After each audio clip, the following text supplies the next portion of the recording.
नमस्कार, मैं हूं आपके साथ साक्षी। बिहार विधानसभा चुनाव के पहले चरण की वोटिंग में अब कुछ ही दिन बाकी हैं और इसी के साथ सभी राजनीतिक दलों ने अपने चुनावी अभियान को पूरी ताकत के साथ तेज कर दिया है।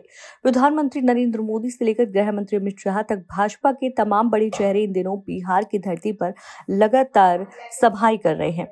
इसी क्रम में आज गृह मंत्री अमित शाह तारापुर पहुंचे, जहां उन्होंने उप मुख्यमंत्री सम्राट चौधरी के समर्थन में एक विशाल जनसभा को संबोधित किया।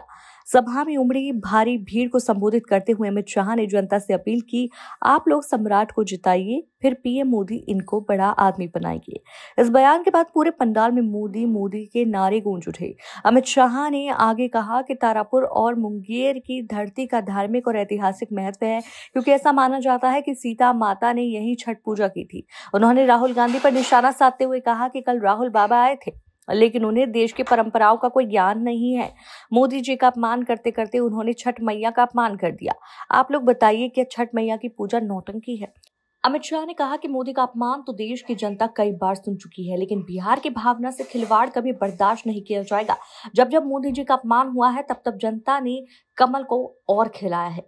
शाह ने भीड़ से कहा, उन्होंने नीतीश कुमार की तारीफ करते हुए बताया कि 2022 में नीतीश जी ने तारापुर शहीद दिवस को राष्ट्रीय सम्मान के साथ मनाया, जिसे आज विपक्ष भूल गया है। इसके अलावा शाह ने विपक्ष पर भी करारा हमला बोला। उन्होंने कहा कि मुंगेर का गंगा पुल जंगल राज के कारण अटका था, लेकिन मोदी जी ने उसे पूरा किया।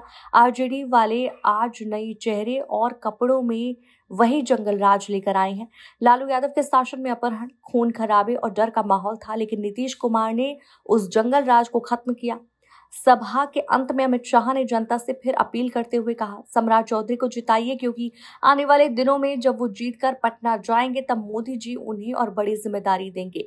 शाह के इस बयान के बाद राजनीतिक गलियारों में हलचल मच गई है। अब सवाल ये उठता है कि क्या अमित शाह ने सम्राट चौधरी के लिए भविष्य की कोई बड़ी भूमिका का संकेत दिया है? तारापुर की इस सभा ने न सिर्फ भाजपा के लिए चुनावी हवा बनाने का काम किया, बल्कि इससे बिहार की राजनीति में एक नया राजनीतिक संदेश भी छोड़ दिया है कि इस बार चुनाव सिर्फ सीटों का नहीं, बल्कि आस्था और सम्मान का भी है।